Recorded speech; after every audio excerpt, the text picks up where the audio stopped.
Hey, this is Brad Block, host of The Physician's Guide to Doctoring. This is a personal and professional development podcast for physicians where we have experts on the show that try to teach us everything we should have been learning while we were memorizing Krebs cycle.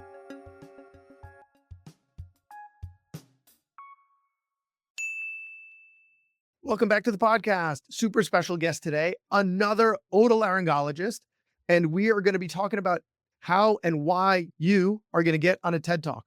So we have today Dr. Mel Thacker. She is a double board certified otolaryngologist and lifestyle medicine physician, coach for surgeons, podcaster, and TEDx speaker. So that's the part we're going to be talking about today. She's worked the last decade as a partner in private practice in, and this is pronounced Worcester, Massachusetts, and is transitioning to a direct care practice model. She helps surgeons find purpose and can be found on Instagram at @thesurgeoncoach with the underscores there.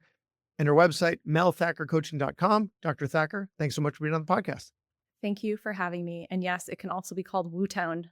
Woo Town. They have the Woo socks. Right. They stole them from somewhere in Rhode Island. It's like that sauce that you put in Worcestershire sauce, right? Kind of the same pronunciation style, the stuff that goes into a Bloody Mary. Yeah. Yeah, similar. Okay. Worcester. So first, who is Ted and why do we want to talk to him? Yeah, TED is amazing. TED is technology, entertainment, and design. And it is just a platform where people can share ideas worth sharing. And so Big TED, as we call them, is its own thing, right?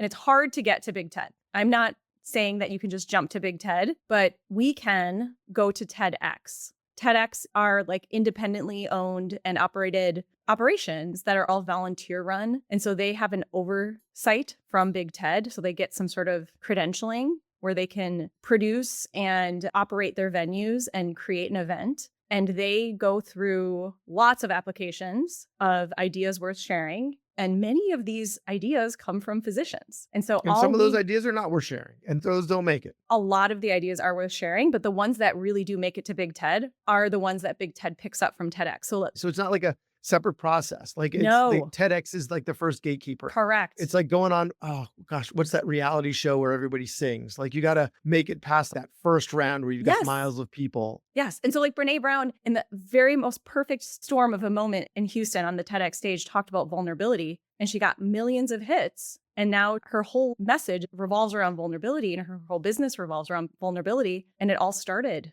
on that one TEDx stage in Houston. But wait a second. Because it's technology, entertainment, design, right? And you coach surgeons. So your audience is a very specific niche, right? So then what did you go on to TED to talk about? And was it to serve that specific purpose? No, and you cannot go on to TEDx with a desire to promote yourself or to promote your brand or to tell your personal story. It is only to share an idea, but it's like, why should you do public speaking? Oh, for branding, to get your message out there. And you're like, that's not the reason to do it. Okay, then I am lost. Yes, yeah. And you laughed because of the face that I was making. This is a podcast, so they couldn't see it. But yeah, that was the incredulous face. Yes. And so you basically get a beautiful produced picture of yourself on a stage standing on that red dot. And you get this beautiful video of you delivering this incredible speech, essentially, this incredible talk. And you're able to share it and it can get hundreds of thousands, maybe even millions of views. And so it can really launch something for you. Some people end up with book deals. Some people end up with keynote speeches afterwards. But it can't come from a place of trying to create that for yourself. That has to be the second thing that follows. It has to start with a really big idea that you want to share with the world. And a large number of speakers are doctors. So what you're saying is it's not like you have, because you coach physicians and within that community, surgeons, what you spoke about wasn't to find more clients. The purpose of doing it was its own thing. The purpose of doing it is because I'm terrified of public speaking and I wanted to show myself that I can stand on a stage and speak to people without dying. And so here you are. It was a personal mission more than anything, and I did it and I conquered it. So it sounds like someone who hates running signing up for a marathon. Correct. Right? Like 100%. I never think I can do a marathon, so I'm going to sign myself up and I'm going to train it, even though that's not where I find clients or patients for my rhinology practice. Yeah. It might be that plus if it's a marathon that benefits other humans, if it's some sort of charity or something like that, because I believed in this message so much. I was like, this message needs to be out in the world. So I had the dual things of this message needs to be out in the world. How do I get out in the world? And I'm terrified of public speaking. What do I do with both of those things? And the solution was to stand on a TEDx stage. Or you've kept us in suspense long enough. Yeah. What was the topic? The name of the talk was How to Save Lives with 2 Minutes of Listening. Come on. Can you give us a little more? We've got to wait for it to come out. Yeah. So essentially, the whole premise of the talk is that medical error is the third leading cause of death in the United States. And I believe a huge component of that is poor communication. I've seen it in my own practice in the last 12 years that I've been working as a surgeon, 2 years in academic medicine, and then 10 years in private practice. And I've heard it from my clients. There really is a disconnect between patient and physician. And I've noticed in my own practice, when I don't communicate well with my patients, things don't go well. And so that was my message is if we just listen to patients, if we give them our undivided attention, it doesn't take that long. If we give them our presence, they will give us their diagnosis. We all know that about 80% of diagnoses can be made solely based on patient history. That is a widely thrown around statistic. But a lot of us go in just distracted, not really paying attention to what the patient is saying. And if we just completely lose ourselves, drop our ego, drop our agenda, drop everything, and are just completely there and present, we can extract the diagnosis very quickly and easily. And so then that leads to less medical errors. And a lot of the whole data for the 2 minutes comes from a study that showed that if people are allowed to talk without being interrupted, they'll say everything they need to say in about 2 minutes. So I tied the two. Agreed. My experience is that is so hard to do, though. That is so hard to do, right? Because, the patient will come in and they'll be like, so I've had bronchitis 3 times and sinusitis twice. And you're like, my answer to that is completely unhelpful information. That is a diagnosis that someone else gave you. I don't know if any of that's true. Let's start with your symptoms. So immediately off the bat, I have to interrupt them because they're giving me a bunch of information that is hard for me to process. So I have to interrupt them to get them to present their story in a way that makes good use of our time. I personally think that we can interrupt, but to your point, one, they want to be heard and need to be heard. And that's a therapeutic part of the relationship, having them be heard. And two is if you let them talk as long as they want, they generally don't talk for that long unless you really let them talk. And then they fill the silence because they don't know what else they're supposed to do. They'd rather talk than sit in uncomfortable silence. So you got to wait for the cue that they're done. So you don't really have to wait that long. And I think the AI models, like Freed AI is a ambient AI that records the visits. They're one of the sponsors of the show that writes the visit. And I think what you can do with it is you can find out how quickly you interrupt people. It's probably going to be most of us do it pretty quickly. Yeah, no, you're not wrong. I think getting them on track really quickly. I would say when I say not interrupting them, it's getting them in that place where they're telling you their story. So if they come in and they start throwing diagnoses at you where like other people gave them, it's hold on a second. I want to know your story. Tell me the moment you were feeling great and then when things went south. And then they're like, oh, yeah, okay, let me tell you that. And you're like, tell me everything. Yeah. And then you lean so in. It's okay so what you're saying is okay to interrupt at the beginning to give them a little direction. Oh, yeah. And then once they're pointed in the right direction, then you let them go. So time 0 doesn't have to be when that time starts. Correct. Yeah. You're basically saying, tell me your story. Like we're 2 humans in a room. I want to know from you exactly what you've been experiencing. Help me experience what you've been experiencing, almost like I'm a protagonist in your movie. Let me sit in your shoes and understand all of the little details, all of the little nuances. You went to urgent care and they treated you like crap. Okay, I want to know about that. But I think a lot of us get into how many antibiotics have you had? And they're like, then I went to this urgent care. Yeah. And then I went to this doctor. And then I went to that. And you're like, yeah, how many antibiotics in the last 3 months? But I'm saying like, no, don't skip over that. Go on the journey with them. Let them take you. Yeah. Be them. But I like that. When was the last time you felt good? Start from there. And then it's basically saying like, everyone has a story. Tell me yours. And when you go at it like that, now you're just, it's like the humanity of medicine, basically. So there's something I just want to clarify that you had said. I don't want to belabor the point, but that medical errors are the third leading cause of death. Yes. That there were a lot of flaws in that study. I That know. was Marty Makary, who I know. also said that COVID was over in like April of 2020, I think. So he never retracted that statement. That's fair. A lot of these patients who died had medical errors, but the medical error wasn't the cause of death. And so they got lumped into a lot of that. I'm not saying that we don't make medical, we do, and we need to work on it. And we do from like a systems perspective. And that's not the point, but that's actually something that I want to do a separate episode. Jonathan Jarry had written a really good article dissecting that point, but yeah. I honestly wonder if maybe it's higher, the medical errors. Not that it leads to death, but that No, it leads to like a the lot of, number of errors. yes, Yeah, the I'm number sure of there are a errors lot of errors that aren't identified. are like Yes, so but high. saying that they lead to death is one, it's really shaming Correct. to doctors, especially when it's not true, and Yes. nurses and all healthcare professionals. And two, it scares patients even more and it's weaponized against us. And Correct. so just wanted to, for the Yeah. record, And I'm not using put it to that out there. weaponize. I'm mostly saying, like, I see errors all of the time. And I hear about them, and there's so much nuance, especially in surgery, where things can be like dictated in a certain way, like where it's just, there is Yes. so much behind the scenes that patients don't know about and they don't need to know about, but that we can step in and like change. Not to say there's anything wrong with what we're doing. Like, we are well trained, we're extremely well intentioned, we are very smart, we are very skilled. I just think that we need to change like our framework and how we approach certain aspects. Absolutely. A Yeah. lot of my episodes are about communicating effectively. It's So huge. you're definitely preaching to the choir. Yeah. And when you are a more effective listener, if there is a medical error, the patient's going to be a lot more forgiving. Absolutely. Doesn't necessarily mean that it's not a guarantee that they won't sue, because patients sue for bad outcomes, not bad care, but it does increase the likelihood that they won't. Yeah. And paradoxically, when we're better communicators, and I know this just from my own like experience and from the experience of a lot of my clients, we make less errors. When we are more authentic, transparent, and open. I heard you talking about this on one of your episodes, and Vanderbilt has this reporting system where if a doctor has unsolicited complaints that are outside the bell curve, they've spoken to about the fact that they are an outlier, because what they find is either complaints internally or externally that are unsolicited.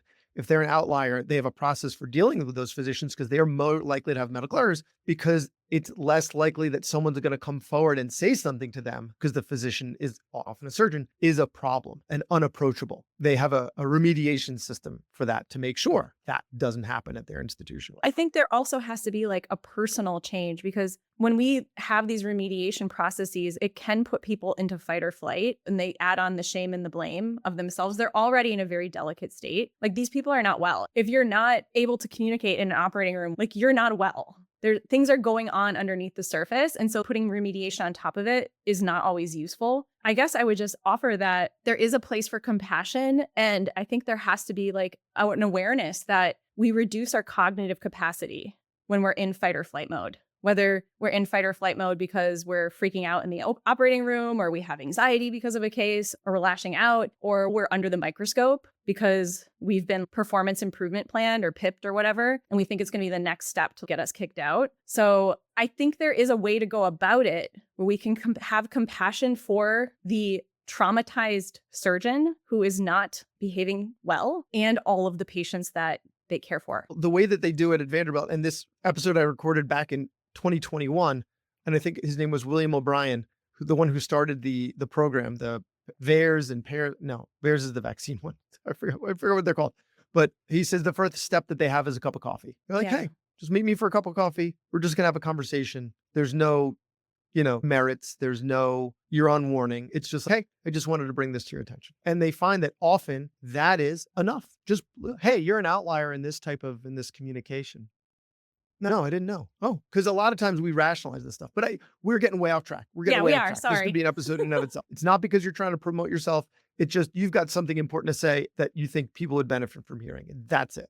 Yes, you have an idea worth sharing. The next thing Doesn't have to do technology, entertainment, or design. Nope, it's just an idea worth sharing. You think it will move the needle, you think it will change the world, you can put it out there. And so I have a second TED Right. talk coming up, which I'm really excited for, which is about my whole Swan Theory. It's basically taking the FBI negotiator Chris Voss's way of negotiating hostage situations and applying it to physicians. It's been translated to all different types of industries, like sales and human resources and business and finance and all these things. And it's revolutionized hostage negotiations, but we have not tapped into it as physicians. And I think it could be a game changer. And so it's this whole thing I call Swan You Theory. mean mirroring? No, it's about finding the black swan. Never saw the movie.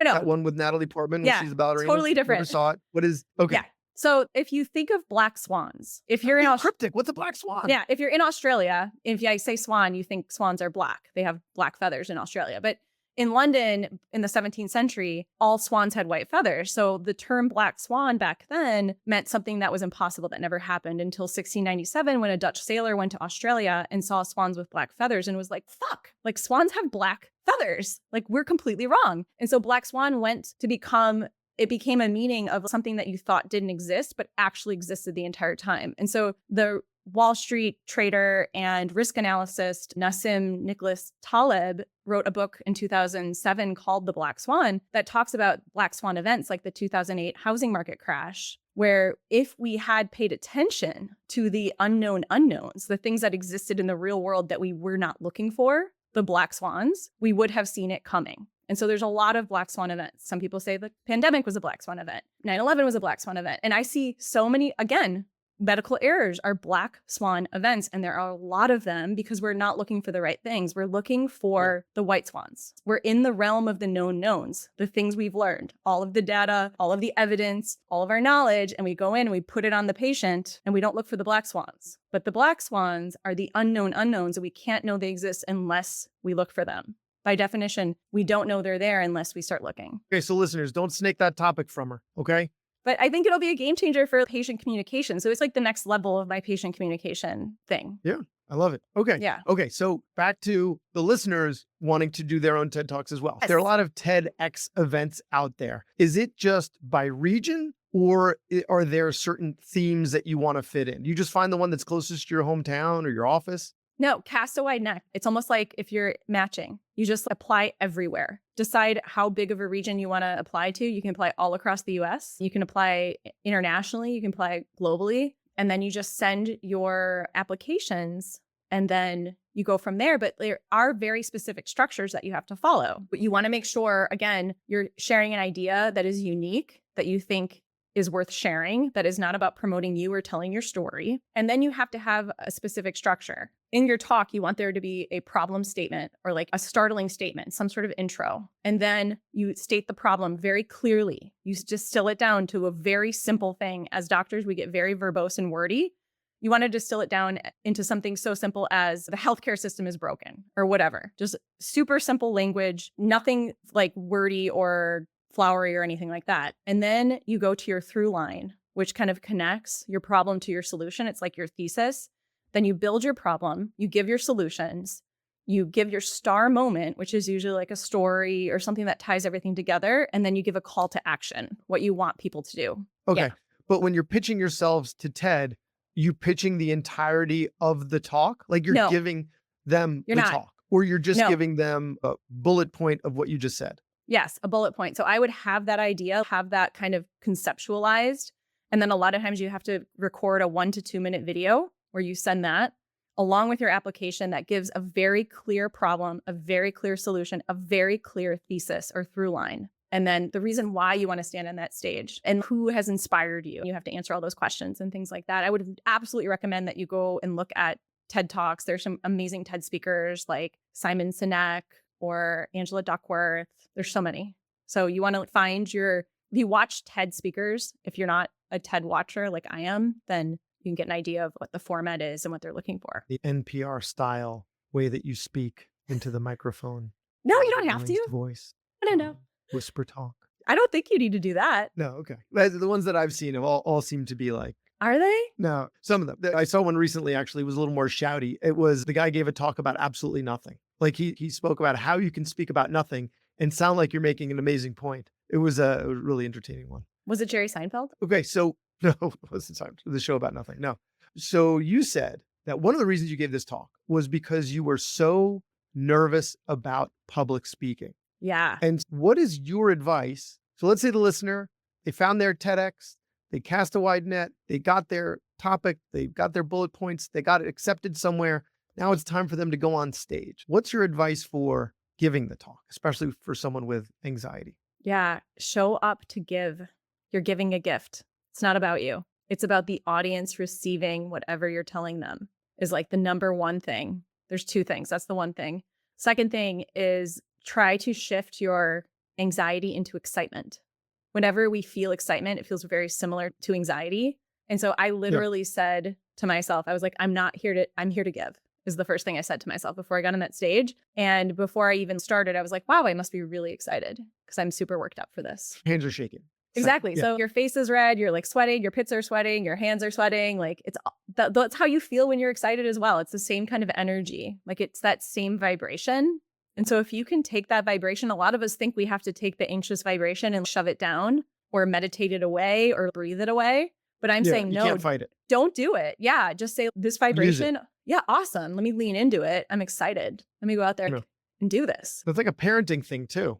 Yeah. Like when your kids are nervous, Yeah. you like, instead of telling them to calm down, which never works for No. anyone ever, you tell them like what's exciting about this thing. And so you get them to reinterpret that energy as excitement instead of nerves. Yeah. It's a self-parenting. You Yeah. basically self-parent before you get on. And you get yourself out of self-focus and into other focus. I'm here to give a gift. It is not about me. It has never been about me. It's about this message. It's about this audience. That's really interesting because a while ago I had Dr. Una, she's Entree MD, right? Yes. Helping physicians build businesses. And one of the things she spoke about was selling. Physicians have a lot of trouble with selling. Yeah. And her point was, listen, if you have a service worth buying, you're Yeah. helping your client. So don't Yes. think of it as being like some sleazy salesman. Exactly. Like you can help them. You want to help them. You have to believe in what you're selling. Otherwise, you shouldn't be selling it. And that really sounds very similar to what you're saying, which is like, be excited because of the benefit that you're bringing to these people. Yes. You have to sell yourself before you can sell other people. It's the same Yeah. as like when I talk to my clients, they're like, oh, I said all the right things. This patient they're so unhappy with me. And I was like, they weren't happy that you didn't have the diagnosis for them. What did you think about that? Like they weren't sold on, I don't know, but they were giving the Yeah. patient, I don't know. And they're expecting to sell that to the patient. Like we're making offers every single day to people. Yeah. And it comes off really like vacant and fake if we don't sell ourselves first, whether we're selling a recommendation to a patient or we're selling a service or we're selling a message. Sell yourself first. If you don't believe in it, then don't do it. Don't say it. So speaking of what we should be saying and what we shouldn't be saying, one thing we haven't spoken about, that'll be what we're ending on, which is writing the TED Talk. Apologize. I skipped this step. We went from giving the talk. Now we're going to talk about writing the talk. So when you are writing the talk, what advice do you have other than listening to a lot of TED Talks to understand like the way they do it in the cadence? But what are a couple of your tips for that? Yes. Strategic procrastination is amazing. This comes from Adam Grant. So if you think of like a candle, okay, a lot of us have an idea and we think, oh my gosh, I have to light this idea. It's like the flame. If I don't put it out in the world, it's going to disappear or someone's going to steal it. But maybe you don't need to light it quite yet. You just take that candle and you just bring it with you and you like carry it everywhere you go and you let it incubate. It's like a pregnancy, okay? You're nurturing this idea. You're getting clarity. And if you're always keeping your brain on that idea, even when you're sleeping, even when you're working, even when you're seeing patients, but you're not yet letting yourself go to work on it, you are strategically procrastinating. And then when you decide, okay, now I'm going to work on this, you have to actually schedule the time to sit down and write it. And when you sit down to schedule the time and write it, my recommendation would be to ask yourself, how can I do this without it being too much work? How can I simplify this? And one really nice like visual to simplify it is to think of a tree. We get very verbose and wordy when we try to say too much about our idea, when we can't distill it down. So instead of just writing everything out and making this super leafy tree and then going back and trying to prune it, get very clear on the roots, on the trunk. And I just spoke with my coach this morning about my next TEDx talk. He basically says, as if you were trying to talk about a movie, what is your favorite movie? When you're like, okay, my favorite movie happens to be Interstellar, an uninhabitable Earth where the humans are trying to find a new planet. And so that's the very simple version of it. And then you're like, then Matthew McConaughey goes out and tries to find better planets or whatever. You can like advance the idea and you're like, oh, he like transcends space and time. And then like his future version comes back and communicates with him through dust particles. And his daughter plays a role. So you don't want to get into too much details, get bogged down on all the leaves and all the details. You want to stay very clear on the roots and on the trunk, on like the very simple message to distill it down. And then from there, you can grow it because it really is, it's a 10-minute talk. So you cannot get into the weeds too much. You have to be very clear, very simple, not try to sound smart. You're just like, how do I want my audience to think and feel? How can I say this simply, clearly, and as simple and clear and as like doable as possible, and then deliver it that way? Amazing. And as you said, there are a lot of physicians doing TED Talks. There's enough imposter syndrome in the physician space. We don't need more of it. So get out there, do some TED Talks. Amazing advice. So if people want to find you, they can find you at melthackercoaching.com and your podcast, Surgeons with Purpose. And if you like my show, you're definitely going to love hers. So Dr. Mel Thacker, thanks so much for what you do for your patients and for physicians. Thank you for having me. Thanks for listening. So please share it or like it or comment on a social media post or write us a 5-star review. Thank us again for listening to The Physician's Guide to Doctoring.